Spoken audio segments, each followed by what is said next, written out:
মানুষ রেগে যায় কেন?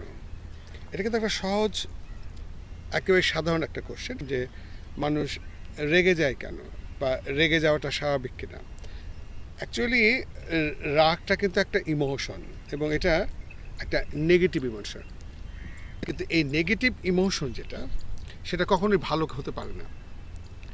তো সুতরাং আমরা নেগেটিভ সাইকিক ইমোশনকে পজিটিভ সাইকিক ইমোশনে যদি আমরা নিয়ে যেতে পারি, তাহলে কিন্তু সফল হওয়া সম্ভব। কারণ একটা জিনিস খেয়াল করতে হবে, অনেকে মনে করে যে রেগে যাওয়াটার একটা ভালো দিক আছে, সুফল আছে। কারণ রেগে গেলে কাজ হয়, রেগে গেলে মানুষ ভয় পায়, রেগে গেলে মানুষ কাজ করতে আগ্রহী হয়, রেগে না গেলে পার্সোনালিটি হয় না। এটা কিন্তু একেবারেই ভুল ধারণা।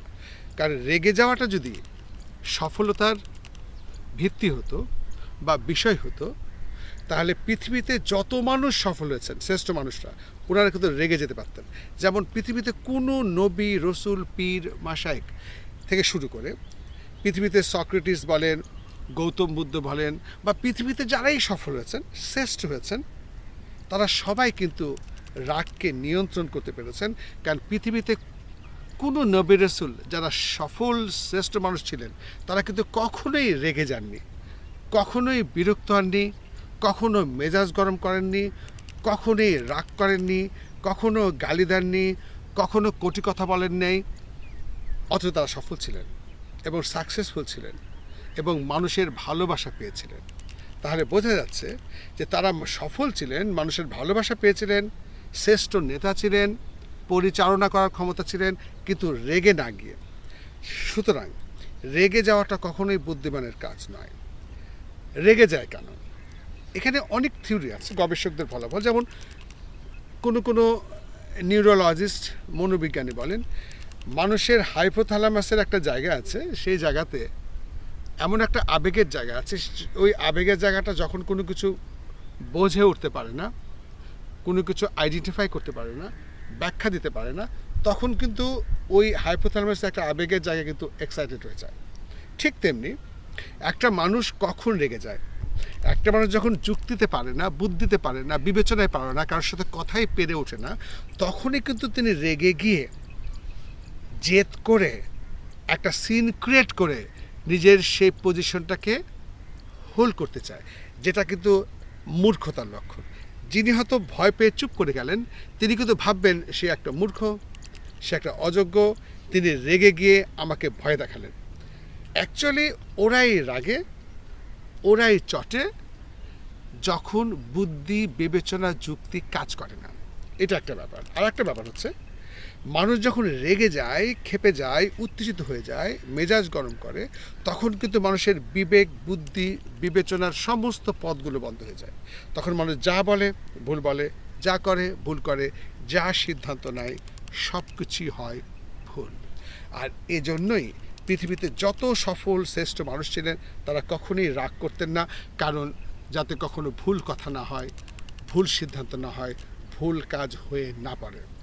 সব সময় নিজেকে নিয়ন্ত্রণ করা, নিজেকে স্ট্যাবল রাখা এবং নিজেকে একেবারে স্থির রাখার উপায় কী? দেখেন, রেগে যাওয়ার কিন্তু বহু সাইড এফেক্ট আছে। এই যে মানুষের যত রোগ, উচ্চ রক্তচাপ, হৃদরোগ, স্ট্রোক, ডায়াবেটিক্স, ক্যান্সার, এই সমস্ত রোগের প্রধানতম কারণ কিন্তু এই রেগে যাওয়ার, মন খারাপ করার সাইড এফেক্ট। কারণ মানুষ যখন রেগে যাবে, মেজাজ করবে, তখন শরীরের নেগেটিভ হরমোন সিক্রেশন হবে, অ্যাড্রিনালিন হরমোন হবে, কর্টিসল হরমোন হবে, ডোপামিন হরমোন, এই সকল নেগেটিভ হরমোনগুলো সিক্রেশন হবে, মানুষের একটার পর একটা রোগের কারণ হবে।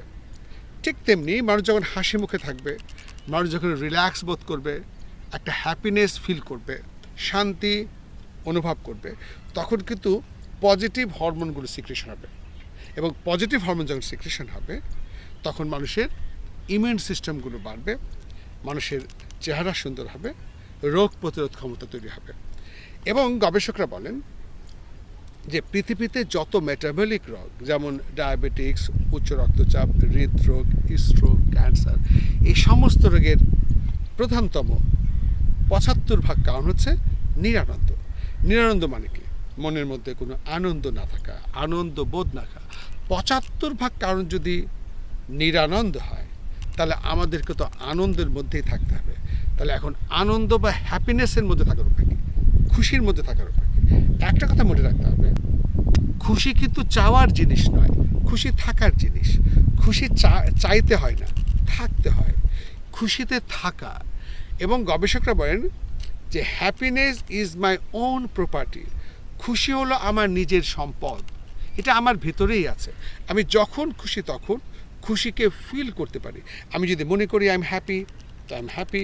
সকালে যদি আমরা ঘুম থেকে উঠেই মনে করি I M A happy being, আমি একজন খুশির সম্পন্ন মানুষ, আমি খুশিতেই আছি এবং এই খুশিতে আমি থাকবো। I am happy being, I M a peaceful being, আমি একটা খুশি মানুষ, সুখের মানুষ, শান্তিপ্রিয় মানুষ। কারণ একটা জিনিস মনে রাখতে হবে, ঘটনা কিন্তু আপনার হাতে নাই, ঘটনা কিন্তু অন্যের হাতে। মানুষ ঘটনা ঘটাবেই, এটা আমার হাতে নাই, ঘটনাটা আমার হাতে নাই। কিন্তু আমার হাতে কোনটা? আমার হাতে হলো নিয়ন্ত্রণ করা। মানুষ ঘটনা ঘটাবে কিন্তু আমি রিয়্যাক্ট করব না। আমি যদি নিজেকে স্থির রাখতে পারি, যাই কিছু ঘটুক, যাই কিছু হোক, আমি যদি সব কিছুকে সহজভাবে দেখতে পারি, সব কিছুকে সহজভাবে নিতে পারি, আমি যদি প্রতিক্রিয়া সৃষ্টি না করি, তাহলে সবসময় তো আমার পক্ষে খুশি থাকা সম্ভব। Life is full of adjustment. জীবনটাই হলো সমঝোতা, জীবনটাই হলো মেনে নেওয়া, জীবনটাই হলো মধ্যপথ অবলম্বন করা।